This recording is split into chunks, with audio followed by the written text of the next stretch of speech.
સુરત પાંડેસરા વિસ્તારમાંથી 6 વર્ષની બાળકીનો અપહરણ થયાનો ગંભીર મામલો સામે આવ્યો છે। માતા કામ પર ગયા બાદ સાંજે બાળકી ગાયબ મળી આવી હતી। પાંડેસરા પોલીસે તરત જ ગુનો નોંધીને 50 સભ્યોની અલગ અલગ ટીમો બનાવી હતી। સીસીટીવી ફૂટેજના આધારે આરોપીને ઝડપી પાડ્યો હતો। સુરત શહેરના પાંડેસરા વિસ્તારમાં આવેલા કમલા ચોક નજીક શાસ્ત્રીનગર સોસાયટીમાંથી 6 વર્ષની બાળકીના અપહરણની ઘટના બની હતી। માતા કામ પર ગયા બાદ સાંજના સમયે બાળકી ગાયબ મળી આવતા પરિવારજનોમાં ચિંતા ફેલાઈ હતી। તુરંત પાંડેસરા પોલીસ સ્ટેશનમાં BNS કલમ હેઠળ ગુનો નોંધવામાં આવ્યો હતો। પોલીસે તાત્કાલિક અસરકારક કાર્યવાહી હાથ ધરતા 50 જેટલા સભ્યોની અલગ અલગ ટીમો બનાવી સીસીટીવી ફૂટેજના આધારે આરોપીને ટ્રેક કરવામાં આવ્યો, જેની ઓળખ પ્રદીપ ઉંમર વર્ષ 22 તરીકે થઈ। પોલીસે CEPT પ્લાન્ટની પાછળની ઝાડીઓમાંથી બાળકીને સલામત હાલતમાં શોધી કાઢી હતી। આરોપીને બાળકી સાથે જ પકડી પાડવામાં આવ્યો હતો। પાંડેસરા પોલીસની ઝડપી કાર્યવાહીના કારણે 4 કલાકની અંદર જ બાળકીને સુરક્ષિત છોડાવવામાં સફળતા મળી હતી। પોલીસે આરોપી સામે વધુ કાર્યવાહી હાથ ધરી છે।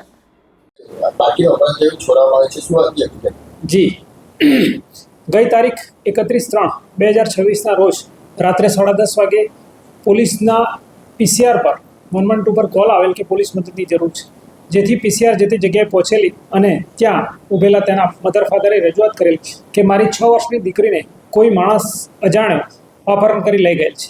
ત્યારબાદ પોલીસ ઘટના સ્થળે પહોંચે છે। પોલીસ આજુબાજુ ચેક કરે છે અને CCTV જોવાનું ચાલુ કરે છે।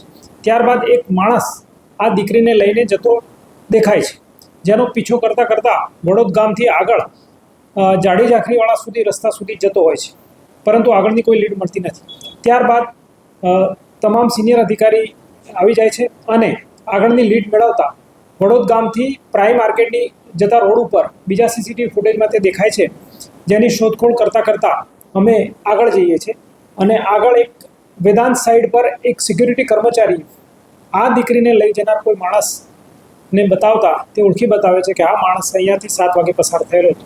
ત્યારબાદ આગળના ભાગે જતા કેટલોક જાડી ઝાંખરાવાળો વિસ્તાર હતો અને પાછળના ભાગે ખાડી હતી, જેમાં પાંડેસરા સિવાય ખટોદરા અને અલથાણની ટીમો બનાવી ને પણ જગ્યાને સર્ચ કરતાં છેક સવારે 5:30-6 વાગે એક માણસ જાડીમાં દીકરી સાથે મળી આવે છે, જેની દીકરી હેમખેમ મળી આવે છે અને માણસ પણ ત્યાંથી મળી આવે છે, જેથી પોલીસે રાત્રે ગુનો દાખલ કરેલો હોય છે, જેના આધારે પોલીસ તેની ધરપકડ કરે છે અને આગળની કાર્યવાહી ચાલુ